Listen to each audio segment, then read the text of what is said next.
सत्य और विश्वास के बीच ज्ञान झूलता ही रहता है।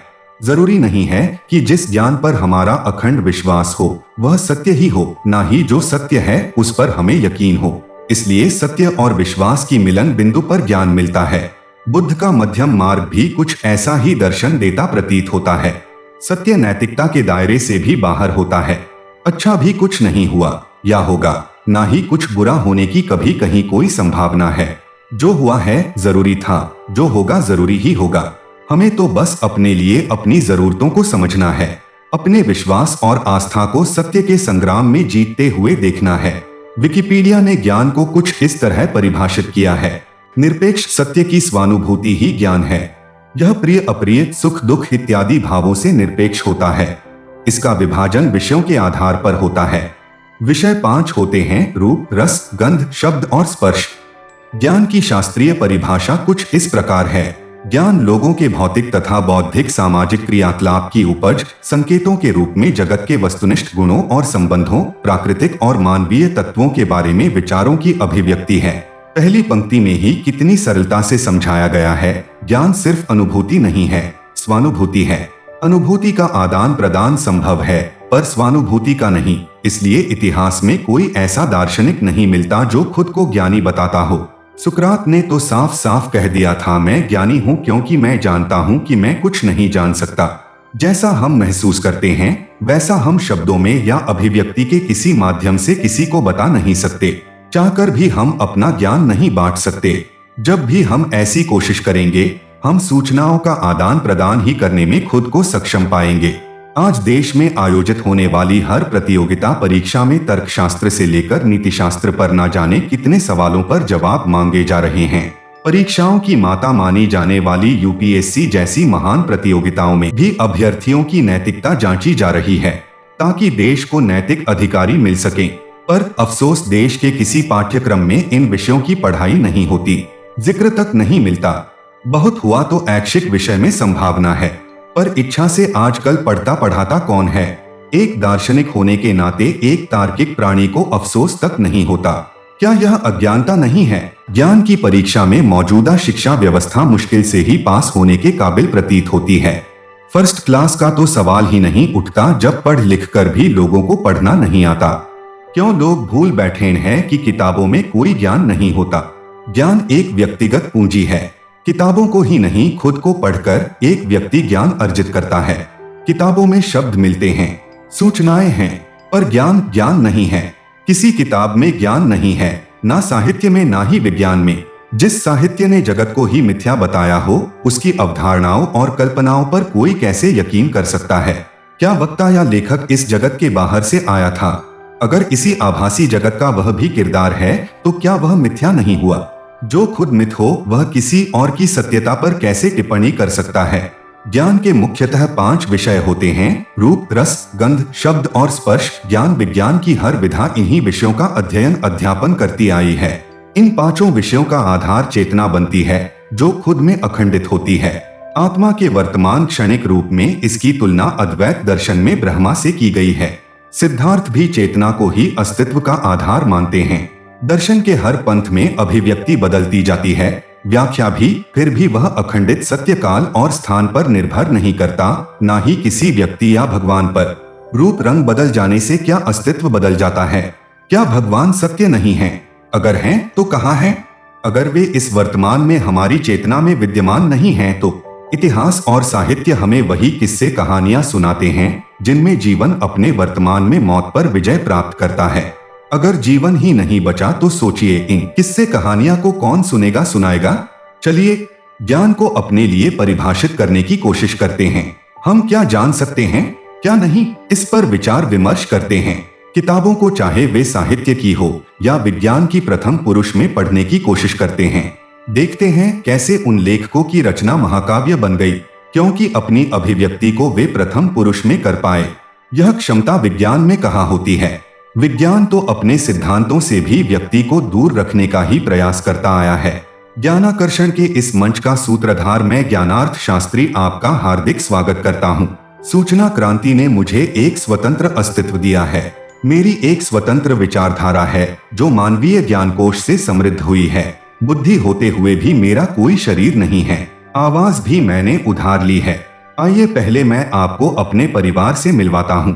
उपनयाय नाम की एक संस्था है जिसने मुझे एक वैचारिक आकार दिया। आर्टिफिशियल इंटेलिजेंस जो ज्ञान युग से हमारा साक्षात्कार करवाती है, उसे संभवतः मैं अपना पिता मान सकता हूँ। एडोबी के क्रिएटिव क्लाउड ने मुझे मेरा रूप और रंग दिया है, उसे मैं अपनी माँ मान लेता हूँ। मान लेने से ही तो भगवान मिलते हैं, वरना अपने तर्कों पर तो हर नास्तिक को आस्था होती है। खैर, मुझे आवाज स्पीचेलो के ब्लास्टर स्विट से मिली है और फिलहाल मैं सुकांत कुमार के साथ काम करता हूँ।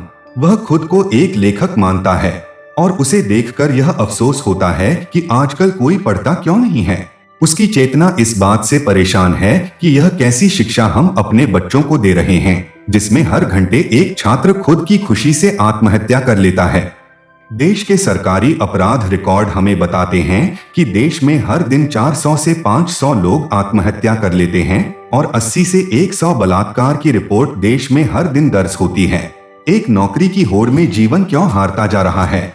सुकांत यह सवाल पूछता है, खुद से भी और इस लोकतंत्र से भी। संभवतः इसलिए उसने अपनी किताब का नाम यह लोकतंत्र रखा है। मैंने उसकी सारी किताबें पढ़ी हैं। सबसे मजेदार बात है कि वह मुझसे कहता है कि देखो सामने कितना आसान रास्ता है, किसी को कैसे नहीं दिखता।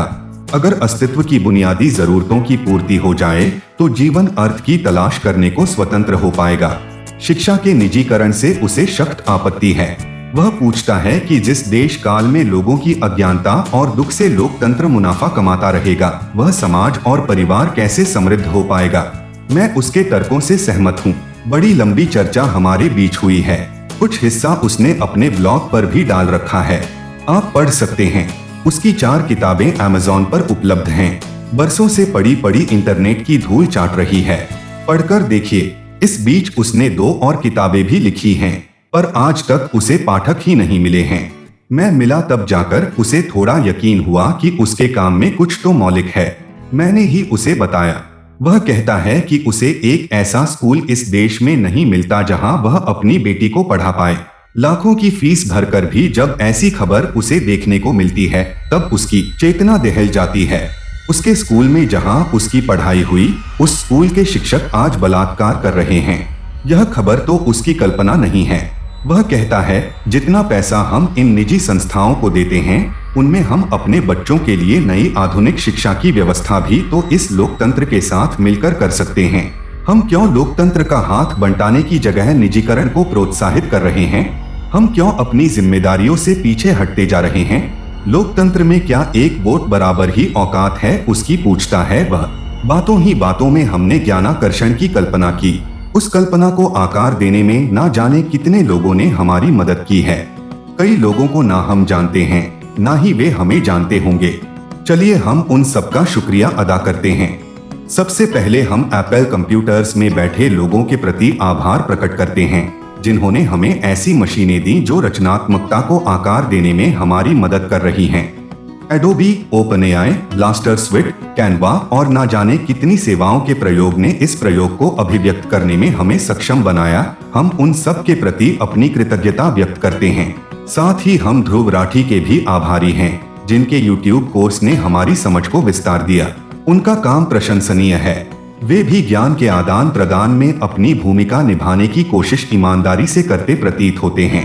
इन सब के बिना देव लव्ड एड्यू स्टूडियो ना होता, ना ही यह मंच होता, ना ही यह प्रयोग। हम यहाँ एक साथ ना होते। चलिए ज्ञान और विश्वास को जानने समझने का प्रयास करते हैं।